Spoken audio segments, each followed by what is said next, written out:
Courageous forgiveness would look something like not having this light at the end of the tunnel where suddenly you've forgiven something or someone from your past and it's just all done for you. And until you've had that experience, you can't claim to have forgiven. Courageous forgiveness would be more of like peeling away layers of an onion. Courageous forgiveness would be like taking an outer layer and then getting deeper and deeper and deeper into what it means to forgive. Courageous forgiveness would also have something to do with trusting that forgiveness happens in its own timetable and that it directly corresponds to how you feel about you.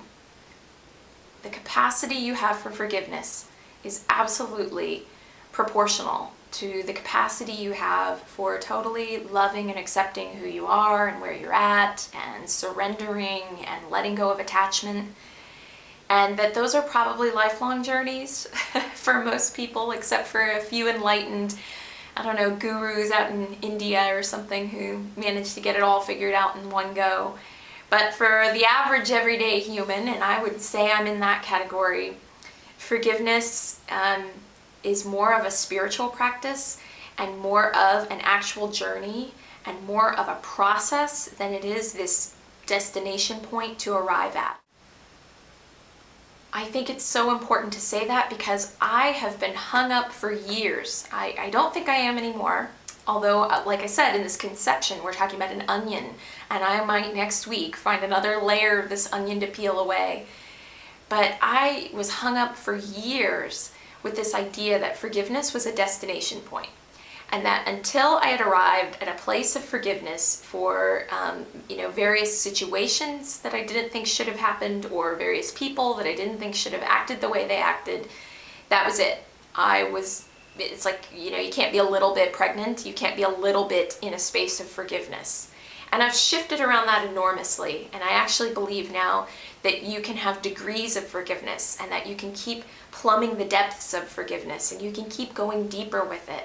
Because when you go deeper with forgiveness, what you're really looking at is how much space, how much willingness, how much room is there for someone to be human, doing the absolute best that they can, and that falls completely short of what I needed, or a situation falls completely short of what I was hoping the universe would deliver, and yet I'm going to have acceptance around it, and then I'm going to powerfully choose to move on with my life.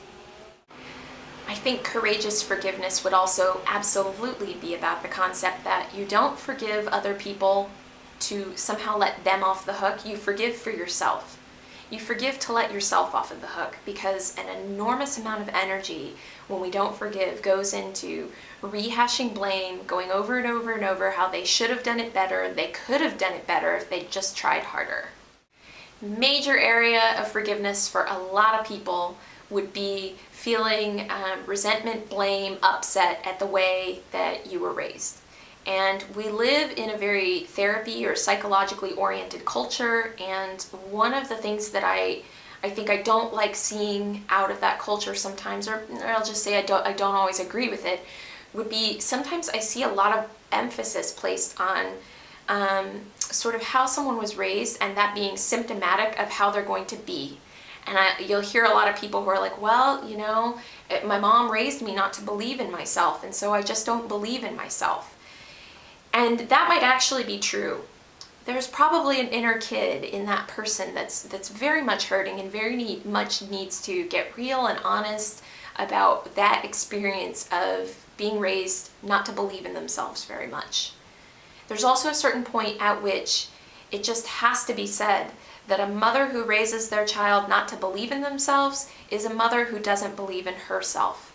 Sinking into compassion, sinking into what are you going to do with it now?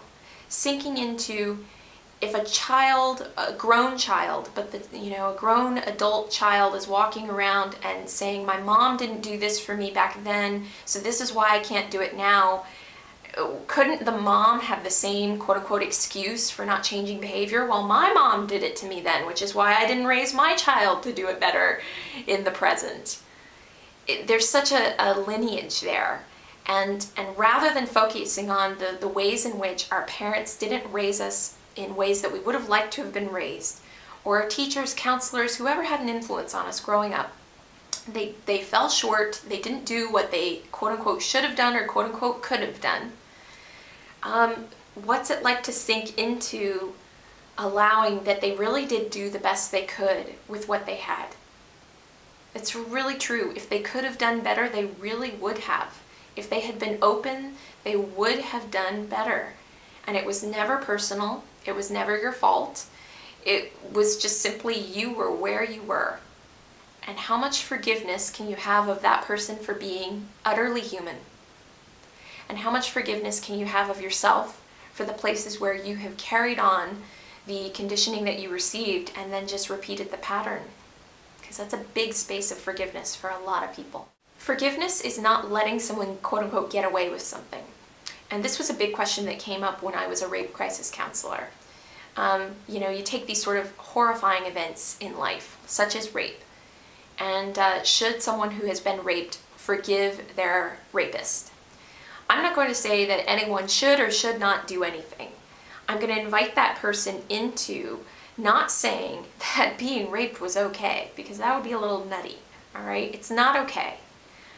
I would invite that person into doing whatever they could to free themselves up from the resentment that gets carried around when you refuse to forgive.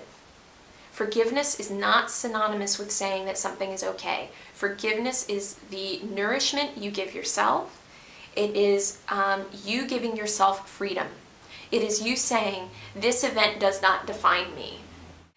That event does not define me. And I have been on a journey for years where I was really trying to forgive my mother for the way that I was raised.